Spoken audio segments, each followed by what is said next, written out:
Get back to the rear. That's where you belong." The cold words tore through the air at Gate 12. The voice of Clara Jennings, the gate attendant, was sharp as a blade. Passengers turned, their eyes shifting from curiosity to amusement as they saw a middle-aged man, plain in appearance, stopped in his tracks just before boarding. Jordan Miles, 42 years old, stood silent. The boarding pass in his hand trembled slightly, not from fear, but from the surge of anger rising like a tide. He wore a worn blue jacket, faded jeans, scuffed sneakers. Nothing in that appearance revealed that he was the owner of one of the largest airline conglomerates in America. Clara snatched his bag and dumped its contents onto the floor. A prescription bottle rolled across the ground. A family photo was crushed beneath passengers' shoes. Confidential documents scattered like cards blown by the wind.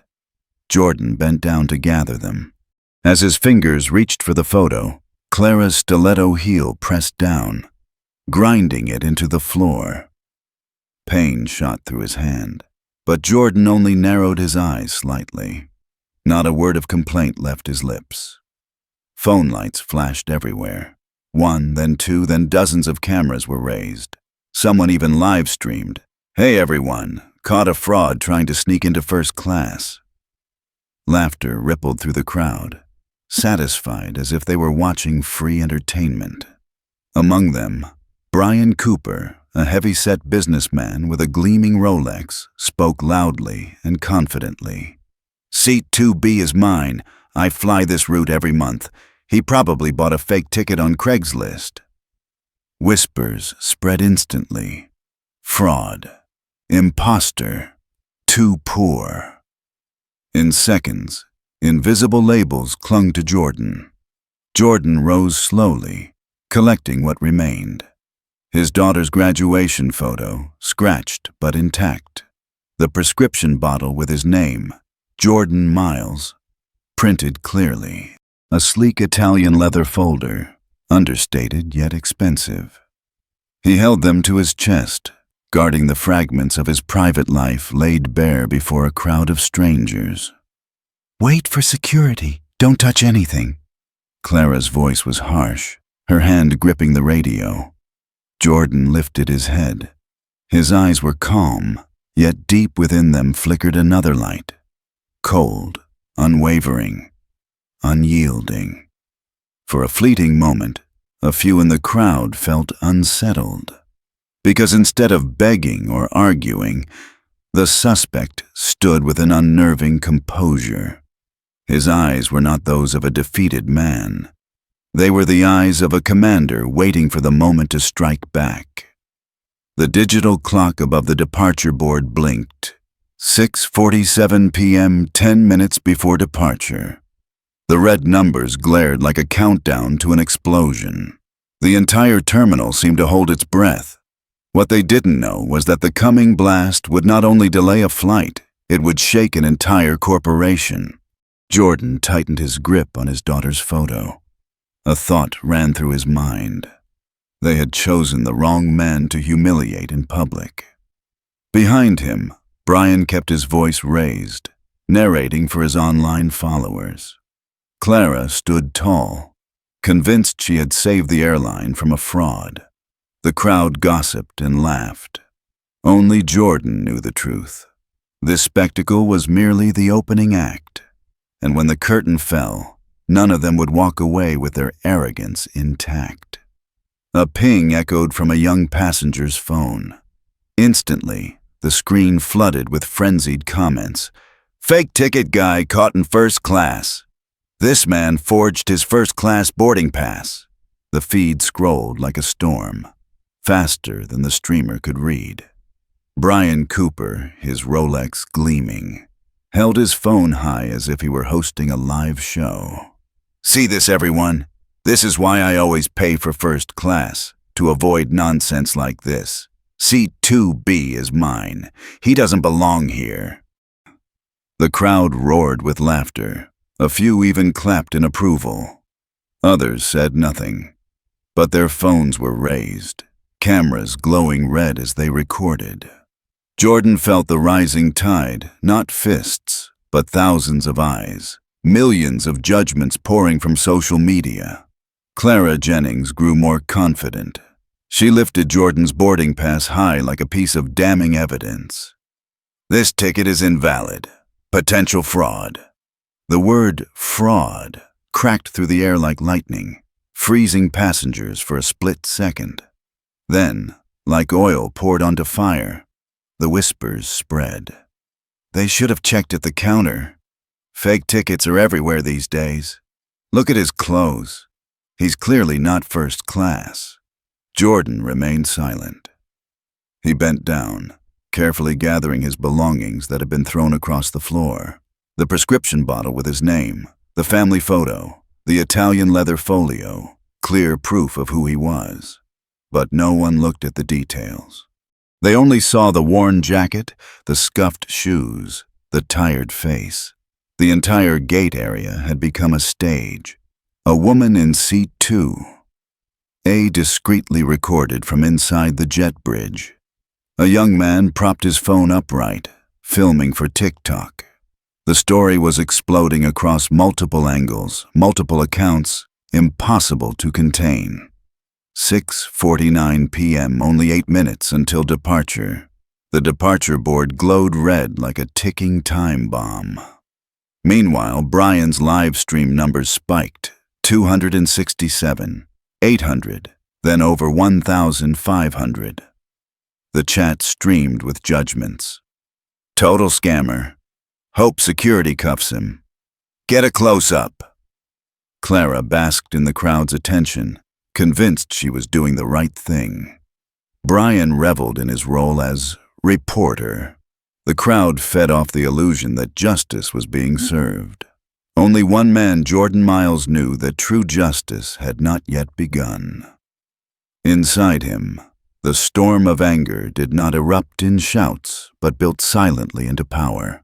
For a moment, he looked directly into Brian's camera, his eyes calm, cold as steel. Viewers didn't notice it yet, but later they would remember. That was the moment the wind began to change.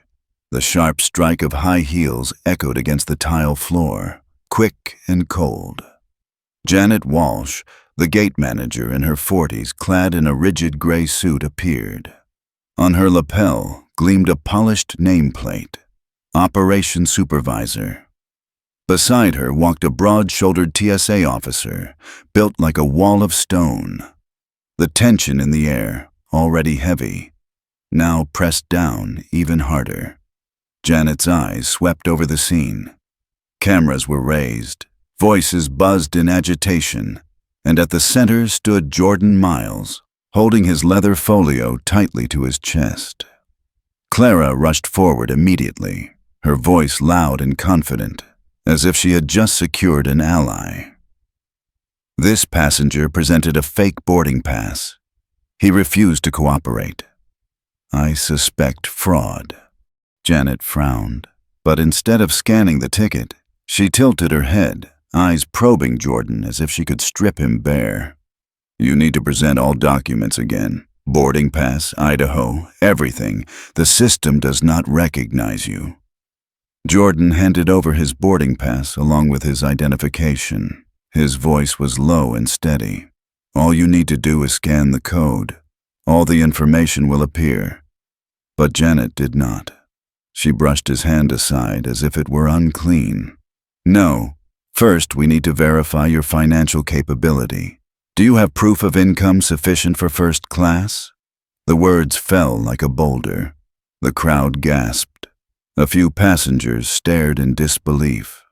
To demand proof of income for a purchased seat.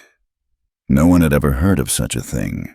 Jordan inhaled deeply, calm on the surface, but inside memories surged. His parents forced to prove their ability to buy a house because of the color of their skin. The countless times he himself had been silently turned away despite a full bank account. And now, here it was again, history repeating itself.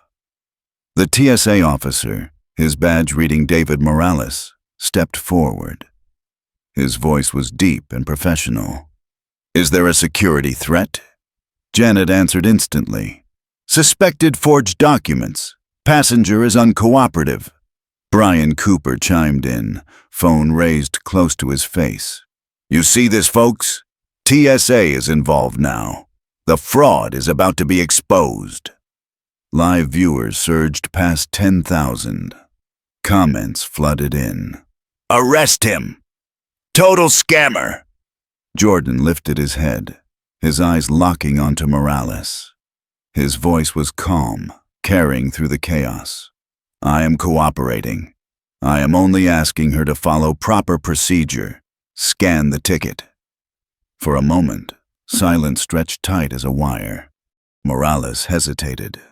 Janet clenched her teeth, gripping her radio tightly. Clara stepped back, her lips curling in disdain. Brian kept narrating, convinced he was moments away from capturing an arrest. But in Jordan's eyes, a strange light flickered, the composure of someone holding an unseen card. The feeling unsettled Morales, enough to make him step half a pace back. The entire airport stood on the brink of an earthquake. No one yet knew that in just minutes, true power would arrive and tear the mask of deceit to shreds. "Proof of income." The 3 words fell from Janet Walsh's mouth like a weight, as if he were applying for a loan instead of boarding a flight he had already paid for. The crowd erupted. A woman shook her head and whispered to her husband, "I've never heard of that. Who has to prove their salary just to sit in first class?" Brian Cooper immediately cut in, his voice arrogant. "Nothing strange about it. Frauds always get caught this way." He raised his phone higher, shouting into the lens, his eyes gleaming as the view count soared. Jordan tightened his grip around the leather folio. Calmly, he asked again, his voice low but carrying, "What did you just demand?" Janet didn't blink. "Income, bank statements, any documents proving you could afford the ticket. This case is unusual." Unusual. Empty words, but everyone understood what they implied. The probing stares from the crowd pierced Jordan, not because of the ticket, but because his appearance didn't seem to match seat 2B. Jordan's phone buzzed in his pocket. A name flashed across the screen. Richard Sterling, chairman of the board. He declined. Another call came. Laura Torres, chief financial officer. Declined again. His face did not change, but his jaw clenched. His muscles taut like steel wires. Clara folded her arms, a triumphant smirk on her lips. Brian declared to his live stream audience, "He's refusing to show documents. That's the clearest proof you'll ever see." Morales, the TSA officer, frowned. Deep down, he knew the demand was absurd. But under hundreds of cameras, under the gaze of tens of thousands online, he couldn't bring himself to say it. No one wanted to be the one branded wrong by the internet. Jordan bent down, picking up his daughter's graduation photo, the picture crushed beneath shoes but still holding her radiant smile. He inhaled deeply. His hand trembled slightly, not from fear, but from anger that had been caged too long. His eyes lifted, locking onto Janet's. His voice was not loud, but it cut through the noise, sharp and clear. "Never in my life have I been asked to prove income to use a service I already paid for. Today, you want to set a precedent? Very well." The crowd blinked in confusion. Brian frowned, tightening his grip on his phone. Clara curled her lips, thinking Jordan had finally surrendered. Morales raised his brows, sensing something unusual was about to unfold. Jordan slid his finger across his phone, selecting a single number. He raised it to his ear and spoke just 3 words. "Gate 12. Now." Then he ended the call. Silence. Time seemed to stop. Only the red glow of the departure board continued to count down. 6:52 p.m., 5 minutes until takeoff. None of them knew that this brief call had triggered an earthquake, and those most confident in this moment would soon be the ones trembling when the curtain collapsed. Less than a minute after the mysterious phone call, Janet Walsh's radio crackled to life.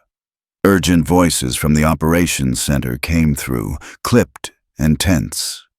Gate 12, verify passenger, code 7. Repeat, code 7. The entire gate area froze. Clara frowned, turning to Janet. Code 7, what does that mean? Janet's face drained of color. Her hand trembled as she pressed the radio tight to her ear, straining to catch every word. The woman who had been so confident, even arrogant, just minutes earlier, now cycled rapidly through emotions.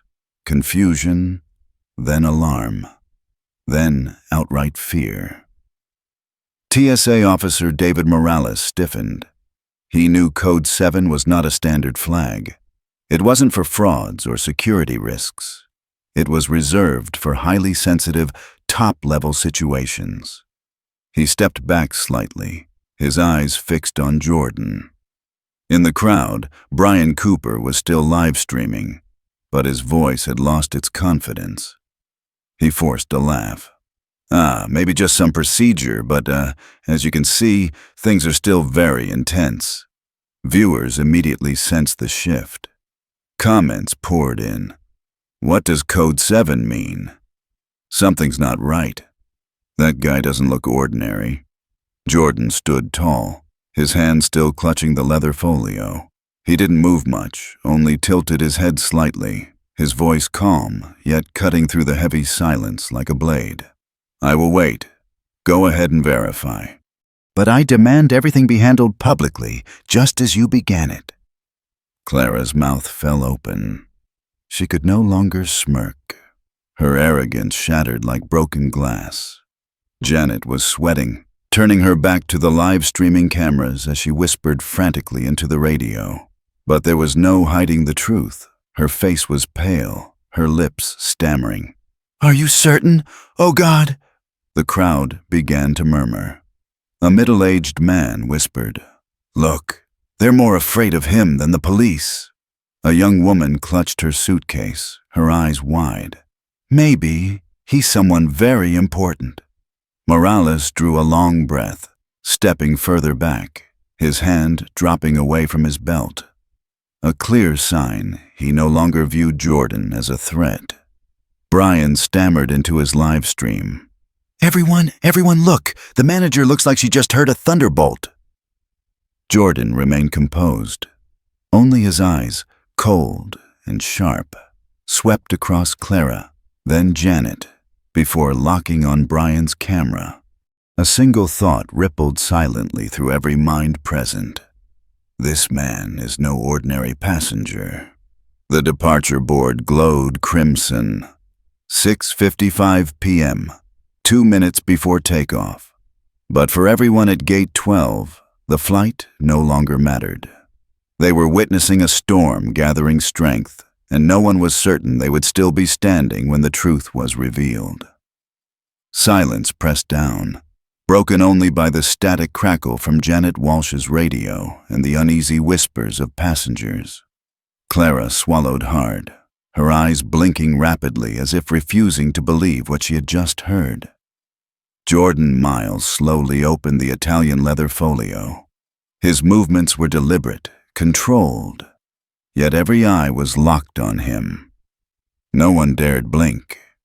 The tension was wound tight as wire. From the folio, he drew out an ivory-white business card edged in sharp silver.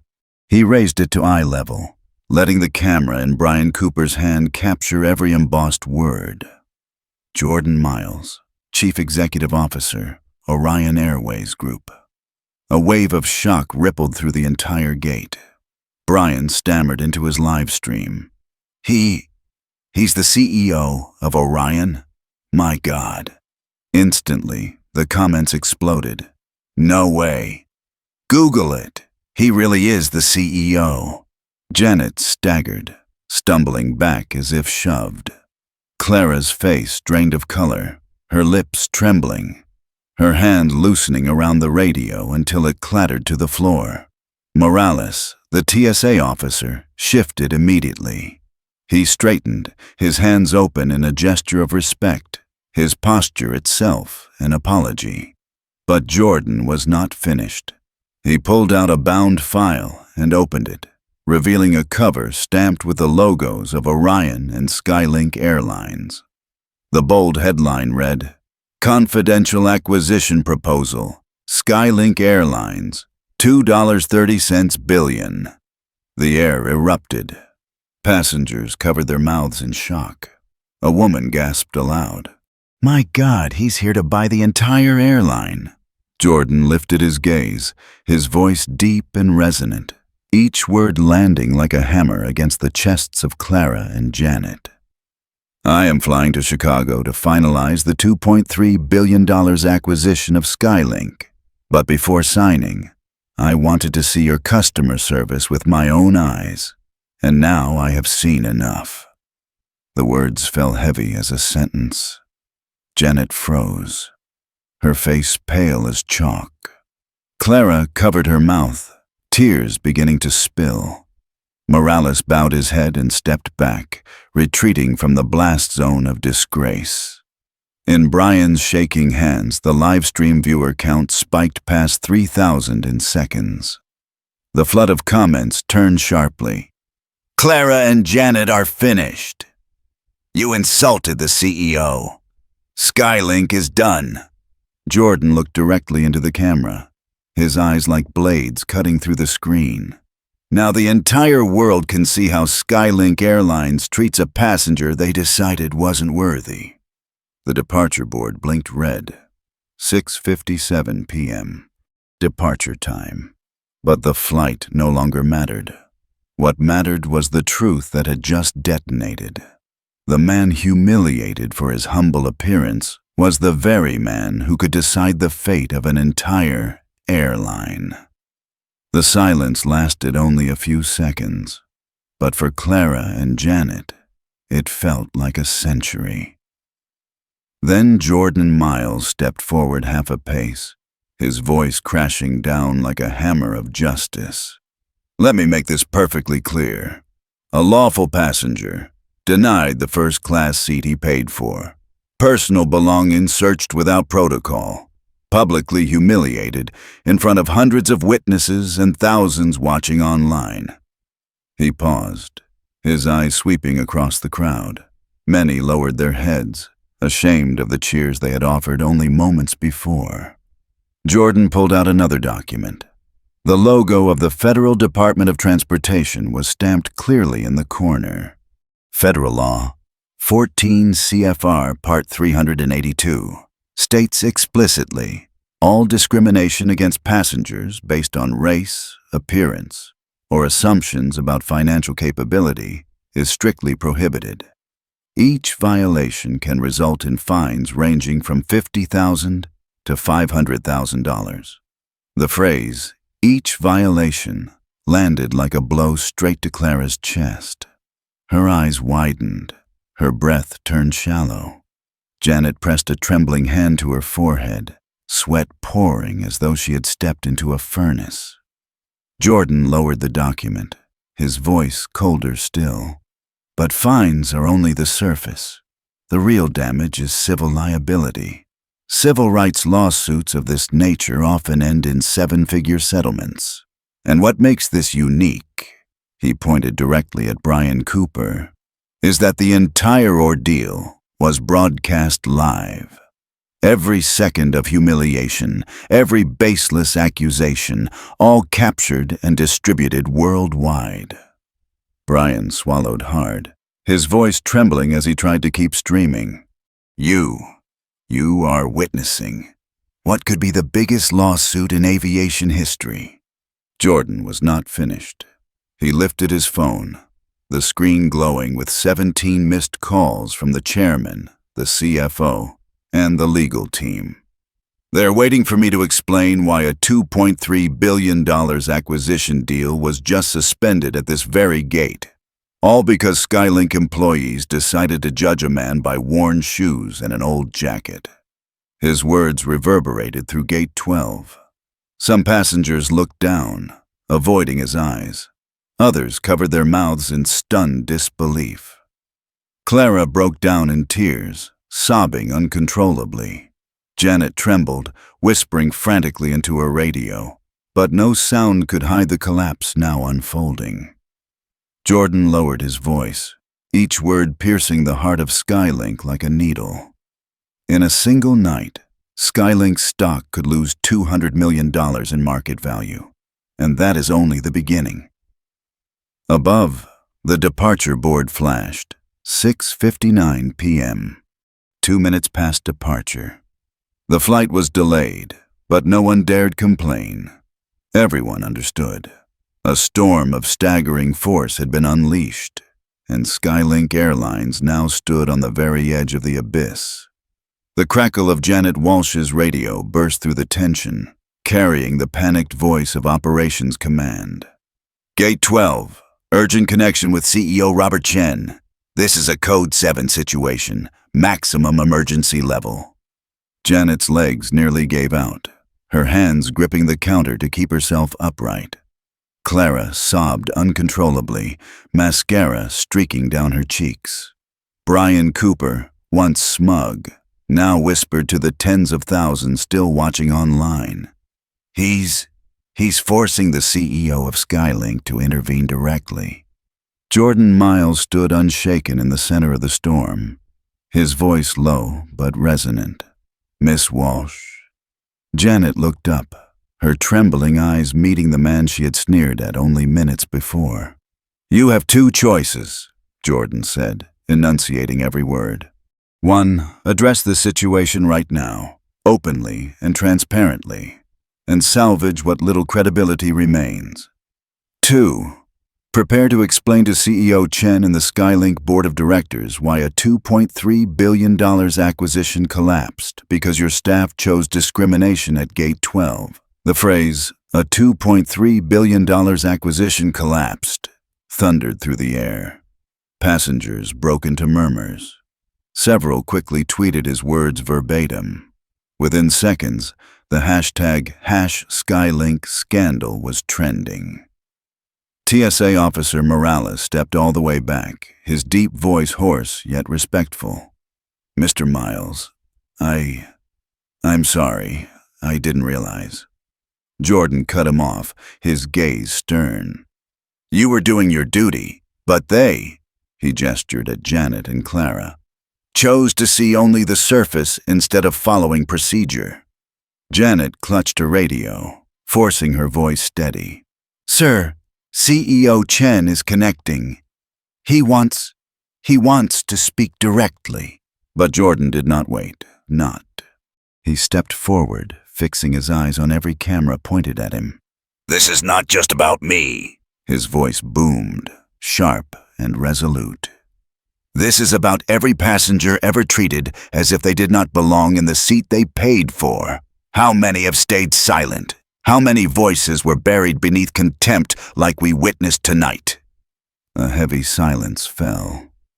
Passengers who had laughed before now stared at the floor.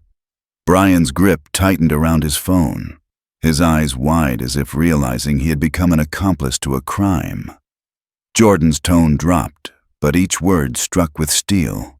Whether Skylink survives or not depends on how you act here and now. Above, the departure board flashed. 7:01 p.m., 4 minutes past departure. Yet no one moved. They all understood. The choices made at Gate 12 tonight would decide the fate of an entire airline. A sharp burst of static rang out from Janet's radio, followed by the commanding voice of operations echoing across the gate. CEO Robert Chen is on the line. Connect immediately with Gate 12. Janet nearly collapsed, clutching the counter as she raised the radio to her lips, her voice trembling. Yes, Mr. Chen. He is here. Every eye turned to Jordan Miles. The man in the worn jacket did not flinch. He extended his hand and took the radio from Janet. the gesture simple yet absolute in its authority. "Robert," Jordan's voice rang out, calm and clear. "Do you hear me?" There was a pause. Then Chen's voice came through the speaker, shaky, but straining to remain composed. "Jordan, I had no idea this was happening. I am truly sorry." The crowd erupted. Brian's live stream exploded, comments flooding in like a tidal wave. "The CEO of Skylink is apologizing live!" "Unbelievable!" Jordan's expression did not shift. His eyes passed over Clara, sobbing uncontrollably, over Janet, pale as ash, and finally locked on the lens of Brian's phone. His voice was cold, cutting like steel. "Sorry is not enough. In just 20 minutes, our $2.3 billion deal nearly collapsed because of the prejudice and contempt your staff showed to a paying customer. And the entire world has just witnessed it live. Tonight, it will not be me who judges Skylink. It will be everyone watching." Chen said nothing. The sound of papers shuffling, his ragged breathing carried over the line. Then, with urgency in his voice, he spoke. "Mr. Miles, I will be in Chicago within 2 hours. I will answer to the board myself, but I beg you, give me a chance to make this right." Jordan's mouth curved slightly, not into a smile, but into the cold line of judgment. "A chance? There are no chances for those who stand by and call injustice procedure." He turned to Janet and Clara, his tone lower now, but each word struck like a hammer. "You two have become living proof of Skylink's disease, the disregard for human dignity. And like any disease, it will either be cut out or it will destroy the entire body." "Sir." Clara broke down completely, collapsing into her chair, stammering incoherent apologies through sobs.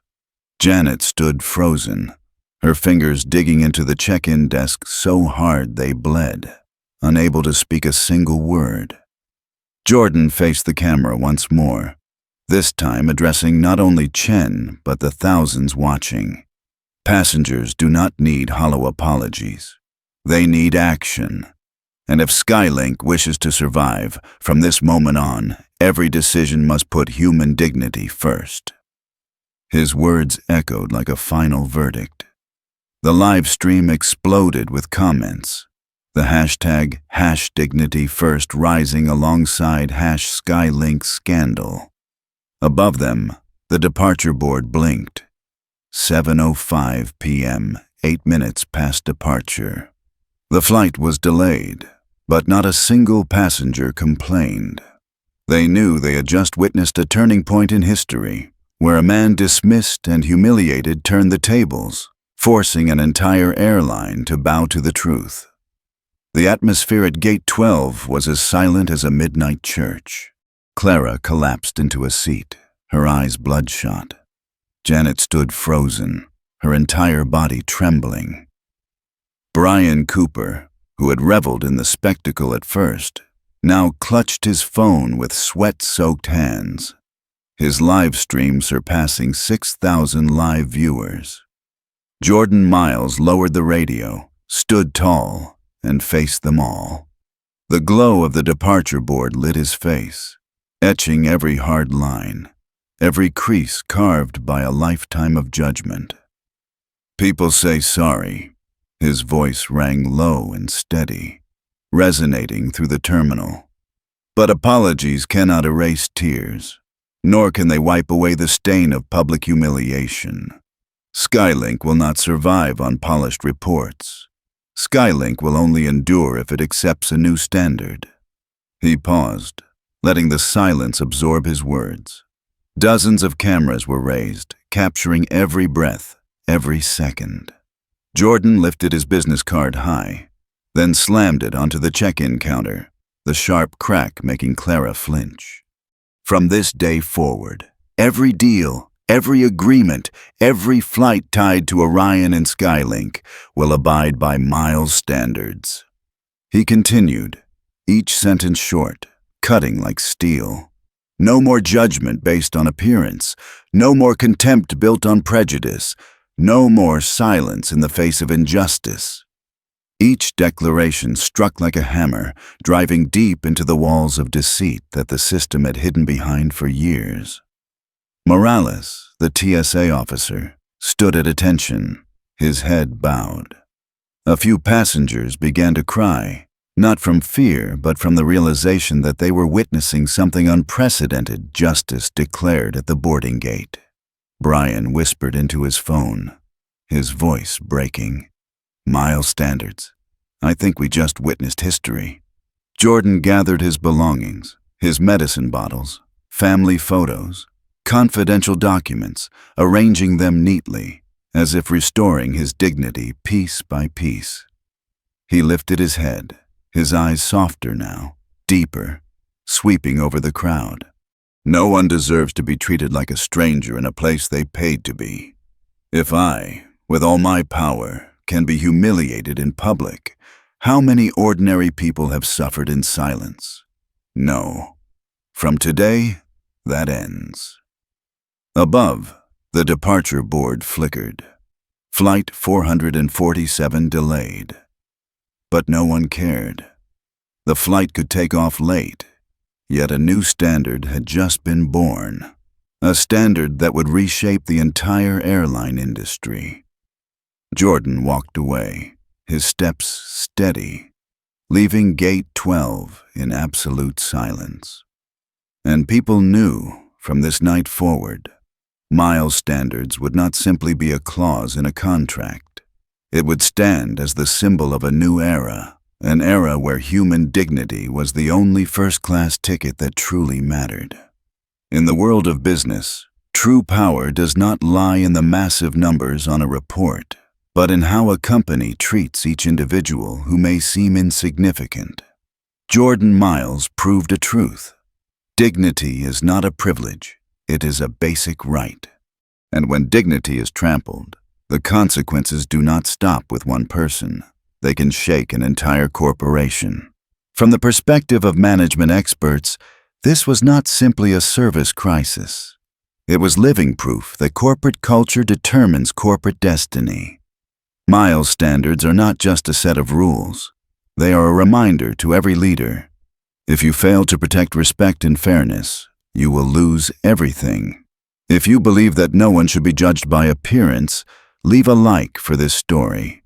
And do not forget to subscribe to follow more undercover journeys filled with drama and inspiration. And before you leave, post a comment with just 3 words: dignity first. As a reminder to us all that wherever we are, respect must always come first.